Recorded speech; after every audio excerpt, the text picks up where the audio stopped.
Welcome to OldSkullGarage. It's going to be a big project coming up with the car behind us.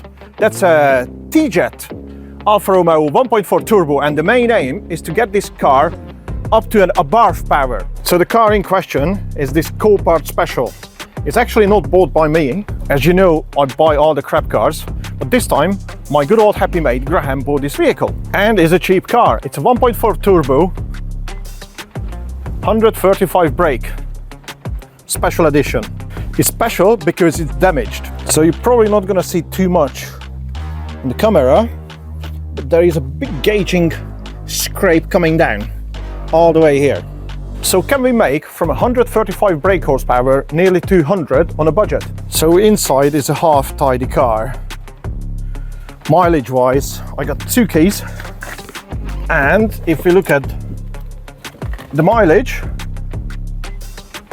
104,000. So we think this car have a great potential to tune it. If you never see these Alphas, there is a little boost gauge in there, and you can select whatever mode you're in, dynamic, normal and all weather, with this little lever bar. I already had a quick drive of the car.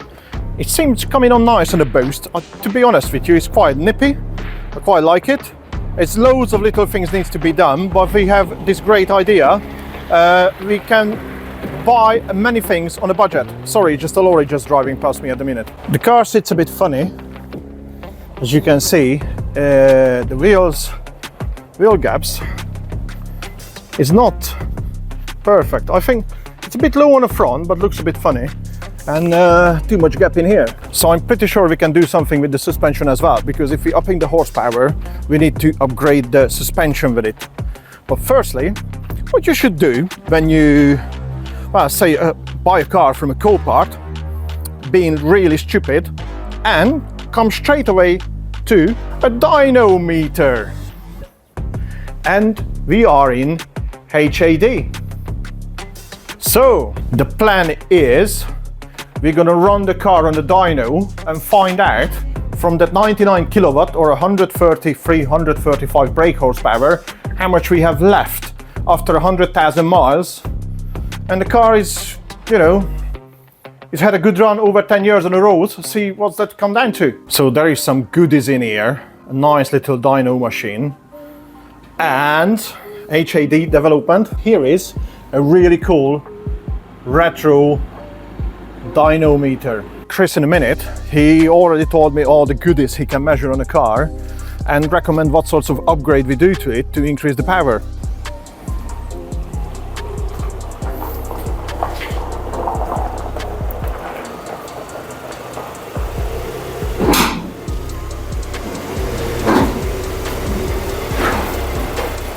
So the car is up on a dyno. Chris is doing a bit of a pre-setting at the moment, but we already hit a slight bit of problem. With these Alfa MiTos, you can't turn off the traction control at the moment. So the car won't run on a dyno at the moment. So we're looking for a fuse for the ABS. And hopefully we can proceed with the actual part of the dyno test, and we want to talk about all this dyno test as well with Chris, what we're going to do and what we're going to measure. And I don't want to be in his way because he's just right behind me. But the problem is at the moment you push on first gear, pull second gear in, even if you go gently, just go, the traction control kicks in, and that's it. So we try to figure it out if we can run actually the car on a dyno. So according to the online stuff, it's say F23 brake assistance. So at the moment we just give it another go.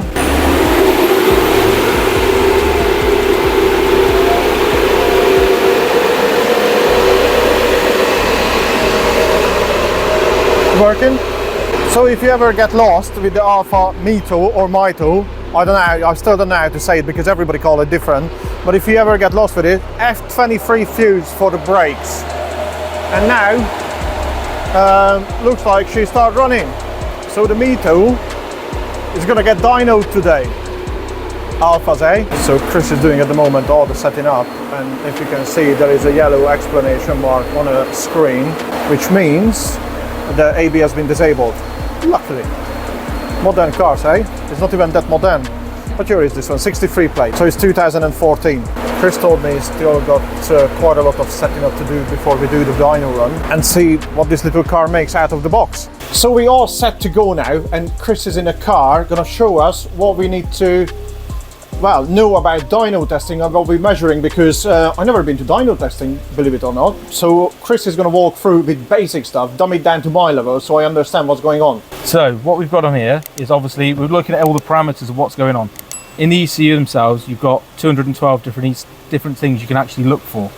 But right. what we're looking for is, at this moment in time, what the pressure is of the boost, what it's requesting. So these are what it wants. This is what it's, this one here is atmospheric, so this is saying what the actual air pressure is at the moment. So you can see that the boost pressure here isn't far off. You've got obviously the target and what it's measuring. So these two here is saying this is what the ECU wants, this is what is actually being given. Engine speed, water temperature, obviously you need to see what's going on with the water temperature.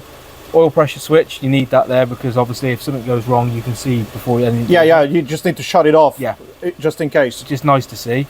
Obviously you've got intake temperature as well. Today it's 27 degrees in the area. The dyno showing hottest day in the UK this year. Yes, it's the wrong day to do this for big power, but hey-ho. But we might gonna do the rerun in a colder temperature, so yeah, might be gonna make a heck of a difference. In all fairness, the temperature in the room is 24 degrees. This is reading high because the weather station saying it's 24 degrees in here, so that's fair enough.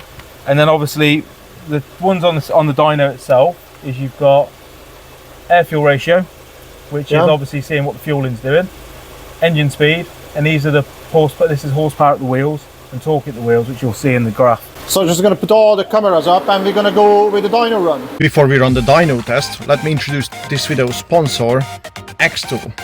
X-Tool provide me this lovely little OBD device, the A30M.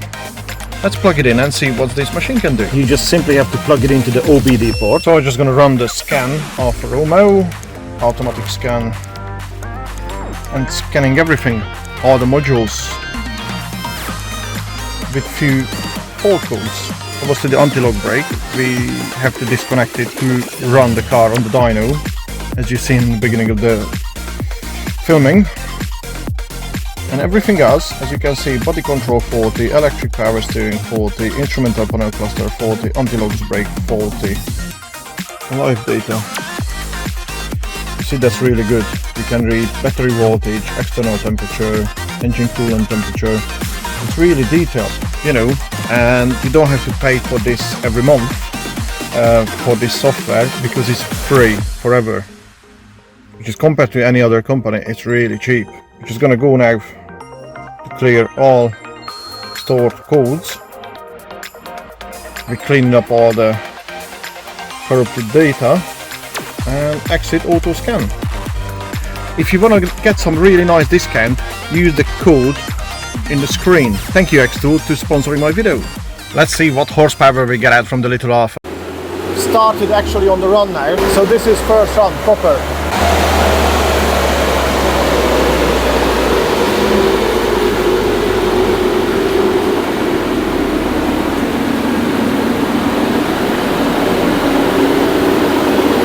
So Chris is checking everything. He's still got the microphone in there.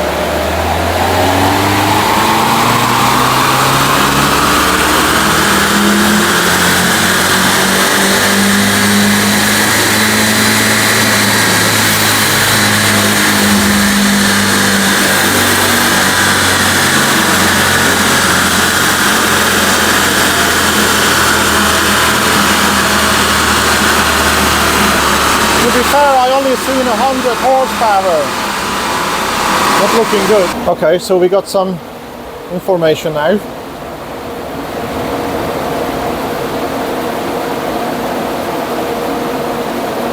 Right.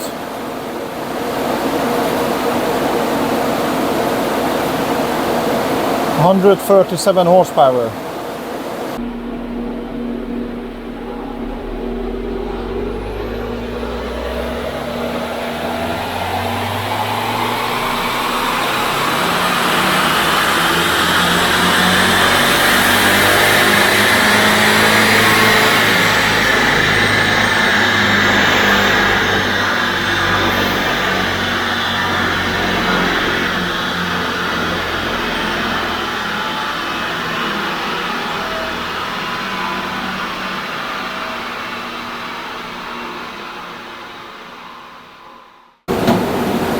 So we're gonna have some more info on the screen in a second.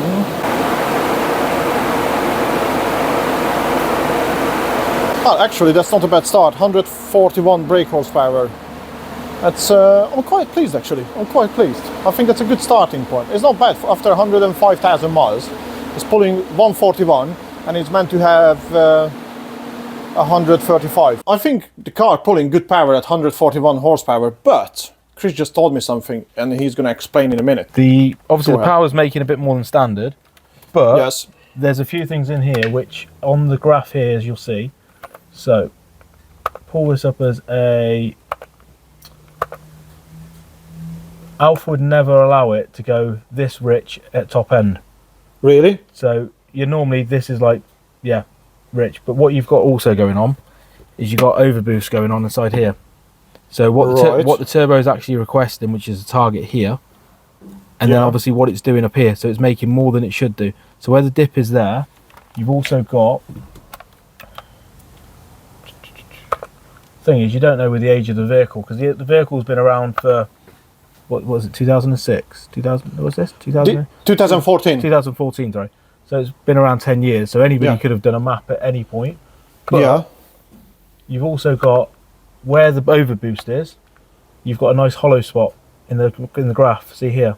Well, that's like a turbo lag kind of thing, or like a turbo hole. No, that's where it's overboosting and it's the computer's going, oh, what are we doing? How do we correct it? So then you get the big drop here. So here you've got pretty much the same way through the graph. This is a boost graph. Yeah. So as it comes up into boost, it's doing as it should. Orange is what is the target. Yeah. And the target's hit here. This has gone way past the target, so it's over boosting, and then it's gone, right, how do we fix this? And then it's pulled all the boost out and then gone back. Obviously when it's a standard car, they don't do that. Where obviously see there you've got the big at 4,000 RPM. You've got a horrible spot there. Oh, I see what you mean. So we're going, just going to walk my camera over to the screen for you guys to see what Chris is saying in here. So we're going talking down, about where his arrow is, so we're just going to follow that. So we're going up in power, up in power, up in power. Then we start dropping, and then we go up again. So there's like a step in it. So if you look at it like that, you're going up in power. So this is the boost coming on. So this is boost lag. Then you start to come into boost. As you start making boost here, then overboosts, and as it overboosts there, it goes, oh no, what's going on? Then drops back and then comes back. But the bit that's concerning me is the fueling. So if you look at the fueling, under full load, again, you've got a lean spot, or not a lean, but where it's correcting itself. We're talking about this point in there. Yeah, and then it comes back down here and it goes into the 9s, which is too rich. That's bore wash territory. So really, it's too rich. Too rich, yeah. So if you go back to this now, if we were setting up a car like a normal race car or we're setting up something, you want to be between, okay, you don't really want to be below the 10s. That's like mega rich. We're talking about in here 10s. 10 AFR, that's like, you don't really want to go below that because that's way too rich. Then you also don't want to go above sort of 13. So if you've got like a high-end, high-built NA race car, you can afford to take them up to sort of 12.5, 13s to get the AFR up here. But then this is all the way down here. So obviously it's pig rich. Obviously that's a boost spike there. So I'd put money on it that it's got a cheap, generic crap map in it. Something that's not really fit for this car. Yeah. So, but obviously it's making 141 horsepower, which is 5 more than stock. What's the stock torque these make? I'm not sure about the torque. I only know the horsepower. I think it's 99 kilowatts, so it's about 133. I'm sure you'll put it in the description or whatever. You'll put it in the. Yeah, I'm gonna put it in the description, guys, because I don't know top of my head the Newton meters of this car. I mean, you can drop it down in a comment, but I'm probably gonna find out by the time I'm gonna get home. Yeah, because we're making about 210. So obviously it's just 210 at the moment. So that's torque. Yeah. And so we got all the specs in here, guys. So we got 141, and this is the 2 dyno runs, so they're more or less identical. So I guess if we modify it, which the viewers don't know yet what's coming up on a budget, obviously this is a budget build, you know, we don't want to throw, you know, live mapping on it and stuff like this because that's going to cost like 500-600 quid, but Let me just see if I can find something. And all the mods as well. We could do a complete stainless steel exhaust, and we can do everything bespoke. We can do and everything. Money is unlimited, you know, but it's not. And it's just trying to go, because obviously at the moment we're 24 degrees in the room as well. That's the... Oh, there you go. Yeah, that's room temperature in there, and humidity. And the barometric pressures. So yeah. We're at 24 degrees in the room. We were seeing 50 degrees of intake temps. So obviously the intercooler's not very effective at all. Yeah, because... But that's going to help. And that'll also... that'll make the boost spike worse. If we can get the air cooler, that would make the boost spike even worse than it is. So it's going to be a case of... So the thing is, guys, we're going to go through with Chris in a minute. What he suggests, he already suggested me go with a different intercooler. I told him all the mods, which is you're going to find out very, very soon. But it's have to be a budget one, so it's have to be something cheap, affordable, so everybody can do it. So it's not breaking the bank, basically. Yeah. So in the end now, we've done the 2 dyno tests. It looks identical, but now Chris is going to explain what you should do when you're mapping a car, or what you shouldn't do when you're mapping a car. So we're just going about what's going on with this, because obviously we think it's already got a map in it. So I was just explaining that target boost pressure versus actual boost pressure. So the target's the orange.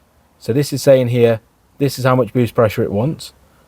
The blue is what it's actually doing. So this is the boost lag. As the boost then comes up, it then doesn't stop. So this is what's giving us that lump in the middle of the graph, because all of a sudden it's over. This part, this is the requested one, and this is what it actually has. So then it's over boosting there. Yeah. And then again, when we get down to the bottom, you can't really do anything about it. This is when I close the throttle. So this is when the throttle gets closed and it over boosts, it spikes. You get that on everything because you haven't got a wastegate. Because if you had a dump valve like the old fashioned, you like a tsh, that there's to get rid of that. But this is literally because the turbos make it asking for boost. This goes up and it's not reacting quick enough, so it's then pulling as much out as it can, and then carrying the boost off. So it's hitting all the factors, because we were just saying about, is it that the boost is dropping off and that's what's causing the lack of power? But it's not. It's making everything as it should, and it's holding it all the way up to the end, because that's where I let off my throttle. So there, which is right at the very end at 6,500 RPM, it's doing as it should. But that's what we're on about. If we could get that boost there higher, or the fuel there lower, we'd see more power anyway, because we're in the 9s. So even if you were to take that up to the 12s, which is safe still, you'd be looking at probably another 20 horsepower there, just on the fuel. So guys, that's what we're looking, an extra 20-30 horsepower really, because we know these engines can easily make 170 horsepower with a good map. And Chris recommends don't use any cheap mapping, because you might think that your car is going to be faster. It does make more horsepower than in a factory, but we're making 6-7 horsepower more, but it seems to be just in a wrong way altogether. It's pulling power where... Anything after 4,000 RPM, looking at the graph over there, anything after that is like bore wash territory, which is too rich for the car. Up here at 10s AFR, that's where you start using loads of fuel, you get black smoke, and also you're just damaging the engine, because you're putting oil, too much fuel through it, the fuel will be getting into the oil. Yeah. So obviously you're just not burning enough. No, so it's just, well, there's no point for it to be there. If you're running like ethanol or something like that, that's when you start running that sort of level of fuel. But on normal pump fuel, which is normal road stuff, it's way too rich. Again, when you come down here, this is nice here, which is as it comes on to boost. 13s, that's nice for a road car. Could do with being a little bit richer there. It's a little bit too, for wide open throttle, it's too lean there and too rich there. It needs to be a happy medium and needs to sort of sit around that sort of area there, if you can see that on the screen. Yeah.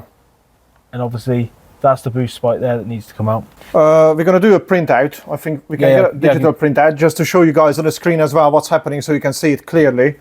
And this is just a proven point when you're taking your car to the dyno, like HAD in Tewkesbury or wherever you can, to prove a point. Sometimes remapping, especially if you've not done a remapping on a dyno, it proves a point. They're not necessarily working. They're actually making your car worse. Yeah, it'll probably feel faster because it's got the torque level. No, not just that. Where it steps up again, you lose power and then it goes again. So for somebody who's not, it's just a gimmick. Yeah, for somebody who's not, we've seen it before with cars that have been mapped, and they've been mapped on the throttle. So at 20% throttle, they're actually wide open. So you touch the throttle and it feels loads quicker, but the car's not any faster. Because there was one that we did, a 135i, that we went drag racing, and he wanted to put a map on. He put this plug-in box on it, and he said it made loads quicker. He went down the drag strip with it, and it was exactly the same times. And it was like he couldn't work out what it was, and it was just down to the throttle position sensor being altered. So we threw it on the dyno, and it was like, yep, that's all it was. But yeah. So that's what it is, guys. We finished with our dyno run today, thanks to HAD Hartwell Motorsport Developments in Tewkesbury, to have an opportunity to run the car and actually find out the real power of it. Thanks to Chris as well. He explained everything to us, what we need to understand about dyno testing. Thank you so much for watching. Mods coming up in the next episode, so tune in, and gonna be a big surprise with this car. So thank you so much for watching. Ta-da!